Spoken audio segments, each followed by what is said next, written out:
Botad rural પોલીસે ઘરફોડ ચોરી કરતા 3 ઈસમોને પકડી પાડી। બોટાદ શહેરમાં તેમજ આજુબાજુના ગામડાઓમાં ઘરફોડ ચોરીની ખૂબ જ ઘટનાઓ બનવા પામે છે, ત્યારે બોટાદ રૂરલ પોલીસ સ્ટેશનમાં ઘરફોડ ચોરીના કુલ 2 ગુનાઓમાં નોંધાયેલ હતા અને પાળિયાદ પોલીસ સ્ટેશનમાં 1 ગુનો નોંધાયેલ હતો।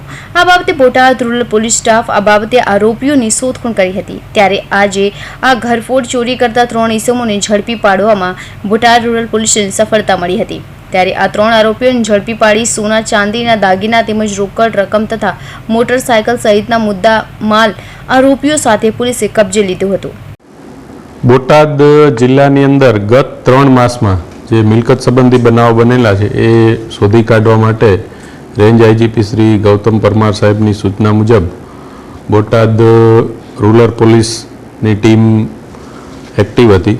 એ દરમિયાન બોટાદ રૂરલ પોસ્ટેનું પાટી ગામ છે, એમાં ફેબ્રુઆરીમાં 3,18,000 રૂપિયાની એક ઘરફોડ નોંધાયેલી હતી।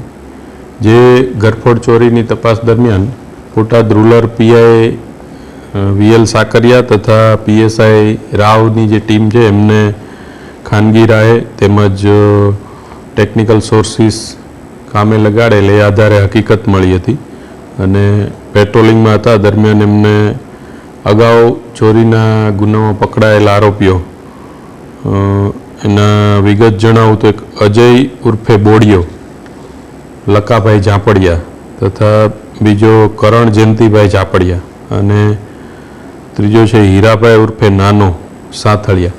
આ ત્રણેયની આ ગુનાના કામે ધરપકડ કરી છે અને ચોરીની તપાસના કામે એમની પાસેથી મોબાઈલ ફોન, રોકડ રૂપિયા અને સોના ચાંદીના દાગીના મળી કુલ 1,34,000નો મુદ્દામાલ તપાસના કામે કબજે કરવામાં આવ્યો છે। વધુ તપાસ દરમિયાન આ આરોપીઓએ બોટાદ રૂરલ પોલીસ સ્ટેશનની કુલ 2 ઘરફોડ, ગઢડા પોલીસ સ્ટેશનની 1 ઘરફોડ અને પાળિયાદ પોલીસ સ્ટેશનની 1 દિવસની ઘરફોડ એમ કુલ 4 ગુના આચરેલની કબૂલાત આપી છે।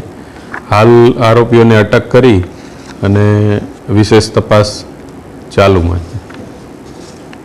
આ સફળતાપૂર્વકની કામગીરીમાં બોટાદ રૂરલ પોલીસ સ્ટેશનમાં પીઆઈ શ્રી સાકરિયા તેમજ પીએસઆઈ રાવ તેમજ કોન્સ્ટેબલ ભાવેશભાઈ તથા અન્ય પોલીસ સ્ટાફ દ્વારા આરોપીઓને ઝડપી પાડી જેલે હવાલે કરી આગળની કાર્યવાહી હાથ ધરી છે। આ બોટાદ રૂરલ પોલીસ દ્વારા એક સરાહનીય કામગીરી કરવામાં આવી હતી। Atul Bavaliya, Hind TV news, Botad.